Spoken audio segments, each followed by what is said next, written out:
Сәлем достар, менің каналыма қош келдіңіздер. Бүгін сіздерге өте дәмді әрі өте нәзік болып шығатын карамельді пирогтың рецептісімен бөлісемін. Менің арнама міндетті түрде тіркеліп алыңыз, өйткені сіздерге оңай әрі тез жасалатын тәттілердің, тағамдардың рецепттерімен бөлісемін.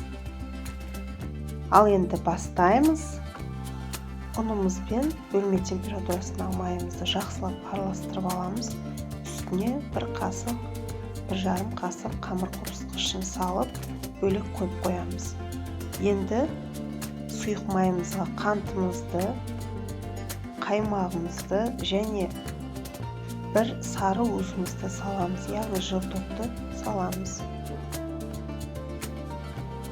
Жақсылап араластырып аламыз. Енді жаңағы ұнымызға үстіне құйып, жақсылап қамыр илейтін боламыз. Қамырымыз бастапқыда қолымызға жабысқақ болып шығады, бірақ қорықпай илей беріңіздер. Өте жұмсақ, әдемі тесто шығатын болады бізде.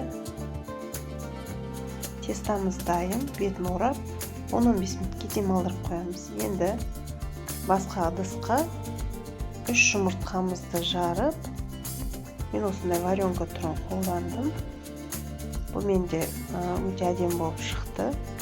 Бірақ вареный сгущенканың сапалы түрін пайдаланған жөн. Екеуін жақсылап араластырамыз. Енді үстіне біз сливки құямыз.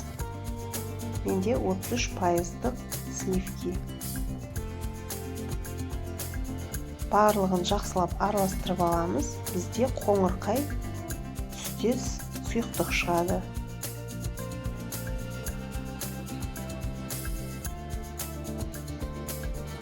Міне біздің начинкамыз дайын болды.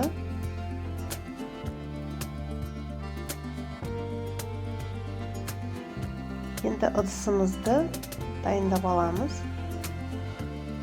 Қамырымызды осы ыдысқа орналастырып шығамыз.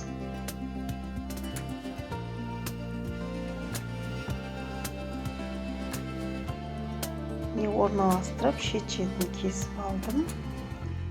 Енді начинкасын ішіне құятын боламыз. Қарап тұрсаңыздар, түсі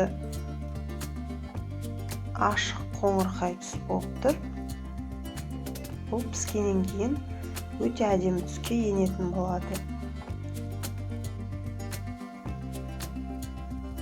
Әркімнің газы әртүрлі болғандықтан мен 180 градуста 40-45 минуттың арасында пісіріп алдым. Беті толықтай қатуы қажет. Міне осындай болып шықты. Келесі видеода меренговый рулеттің жасалу жолын көрсететін боламын. Егер меренговый рулеттеріңіз дұрыс шықпай жүрсе, менің рецептіммен жасап көріңіздер. Арнамды соңына дейін қарағандарыңызға рахмет. Арнама міндетті түрде тіркеліп алыңыздар. Сау болыңыздар.